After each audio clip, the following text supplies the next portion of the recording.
দেখুন, আজ India versus Pakistan match দেখার পরে তিনটে জিনিস আপনাদের বলবো। ফার্স্ট জিনিস সেটা হলো, আর কখনো ইন্ডিয়া পাকিস্তানের গেম নিয়ে এত কৌতূহল দেখানোর কোনো কারণ নেই, কোনো রাইভেলরি নেই ইন্ডিয়া পাকিস্তানের। কারণ ক্রিকেট একতরফা গেম হলে সেটাকে রাইভেলরি বলে না। আর ওর থেকে ইউএসএ ভালো খেলেছে, ওর থেকে জিম্বাবুয়ে ভালো কম্পিটিশান দেবে ইন্ডিয়াকে, ওর থেকে নামিবিয়া ভালো কম্পিটিশান দিয়েছে। মানে ছোটোখাটো টিম তবু ইন্ডিয়াকে কম্পিটিশান দিয়েছে। পাকিস্তান ইন্ডিয়ার মধ্যে কোনো দিন আর কখনো যেন না বলা হয় বিগ ম্যাচ, বড় রাইভেলরি। এরা ক্রিকেট খেলতে জানে না। সেকেন্ড জিনিস, এরা এরা এরা আর বাংলাদেশ ক্রিকেট খেলা ছাড়া বাকি যা যা আছে ওটাই করতে পারে। কমপ্লেন, কান্নাকাটি, সেন্সলেস, আর কোনো ব্যাপার না। এদের আর কোনো কিচ্ছু পারে না এরা।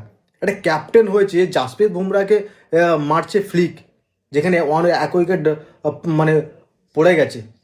আর সব থেকে সেন্সলেস ক্রিকেট তো, মানে যে পিচে চেস হয় না, অস্ট্রেলিয়া পর্যন্ত জিম্বাবুয়ের সাথে চেস করতে পারলো না, সেই পিচে নাকি টসে জিতে ফার্স্ট চেস করবে, পাকিস্তান নাকি চেস করবে। নেদারল্যান্ডের বিরুদ্ধে চেস করতে গিয়ে ওই কাজ করে ফেলেছিল।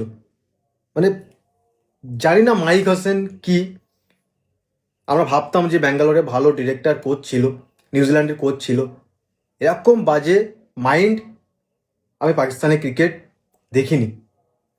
ওদের ক্রিকেট নিয়ে ভেবে লাভ নেই, কিন্তু একটা জিনিস বলা, যারা 10 বার ক্যাপ্টেন পাল্টায় তাদের টিম কখনো ভালো হয় না। আর হোটেলে কাজ করছে, সেখান থেকে প্লেয়ার তুলে এনে ওই একটা বোলার দিয়ে ইন্ডিয়া শেষ করা যায় না, বলেও ছিলাম।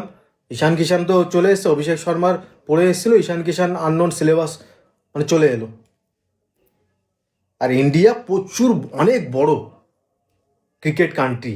পাকিস্তান, বাংলাদেশ এরা এই এখন ওই কদিন একটু ভালো খেলতো, এখন তার দেখা যায় না। এর থেকে আফগানিস্তান এশিয়ার মধ্যে অনেক ভালো, নেপাল ভালো খেলেছে। মানে কিচ্ছু বলার নেই। ইন্ডিয়া পাকিস্তান এত বড় একটা গেম, সেটা শেষ হয়ে গেছে, কোনো রাইভেলরি কিছুই নেই। Australia, India, Australia, south Africa, England, New Zealand, এই কটা টিমের সাথে ইন্ডিয়ার কম্পিটিশন মানায়। পাকিস্তানের সাথে এবার যেন বন্ধ করা হোক, তারা বড় ম্যাচে ইন্ডিয়ার সাথে খেলতে পারে, এটা বন্ধ করা হোক, এইটুকু।